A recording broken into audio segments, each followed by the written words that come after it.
इकडचं मला निसर्ग, इकडचं वातावरण खूप छान वाटलं, कारण जिकडे बघाल तिकडे पाणी आणि हिरवं वातावरण, म्हणजे झाडं वगैरे त्यांनी खूप छान मेंटेन केलं आहे. आणि रस्ते पण इकडचे मस्त आहेत.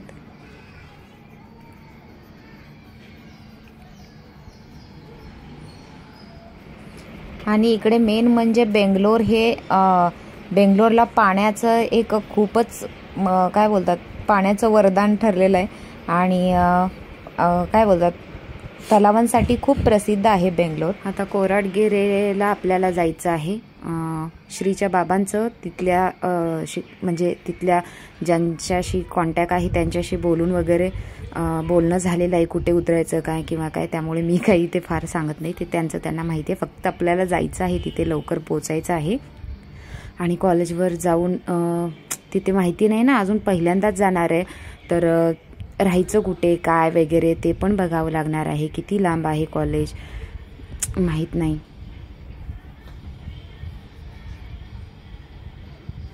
तुम्ही बघतच असाल, इथे सुपारीची झाडं आणि नारळाची झाडं दिसतील तुम्हाला जास्त करून.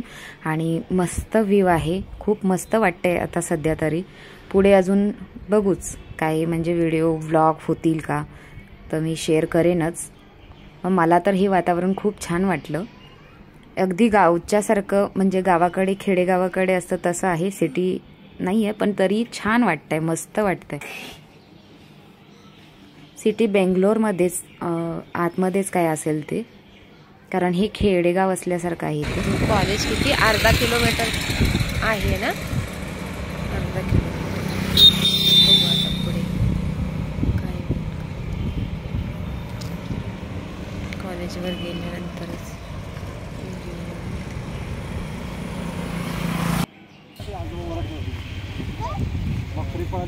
उतरून आम्हाला बराच वेळ झाला होता. कॉलेजवरही जाऊन आलो आणि थोडंसं बॅगा वगैरे ठेवल्या, बोर झालं म्हणून थोडंसं तिथे पाणी तलाव आहे तिथे, त्याच्या पाठीमागे ह्या बकरीज वगैरे तिकडे जाऊया म्हणत होता श्री, म्हणून तिकडे थोडंसं जाऊन आलो 5 मिनिटासाठी.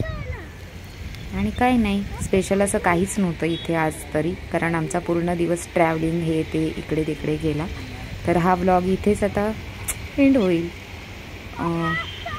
काहीच खास नाही आहे आजच्या व्लॉगमध्ये.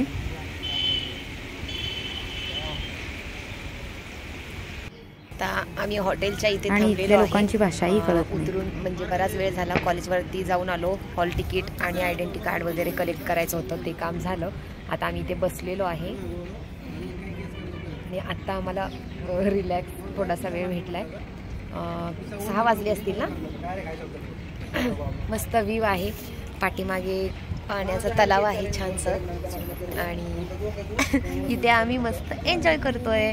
आणि आपला हा ब्लॉग आता रात्री तर काही खास होणार नाही आहे, नाही इथे काही दाखवण्यासारखं काहीच नाही आहे. सो हा ब्लॉग इथेच एंड होईल. आणि ब्लॉग आवडला असेल तर चॅनलला लाईक करा, शेअर करा आणि सबस्क्राईब करून ठेवा. हा इथे तलाव आहे, सुंदर असा व्ह्यू आहे. आणि मस्त आता श्री इथे उभा राहिलाय पाणी बघत.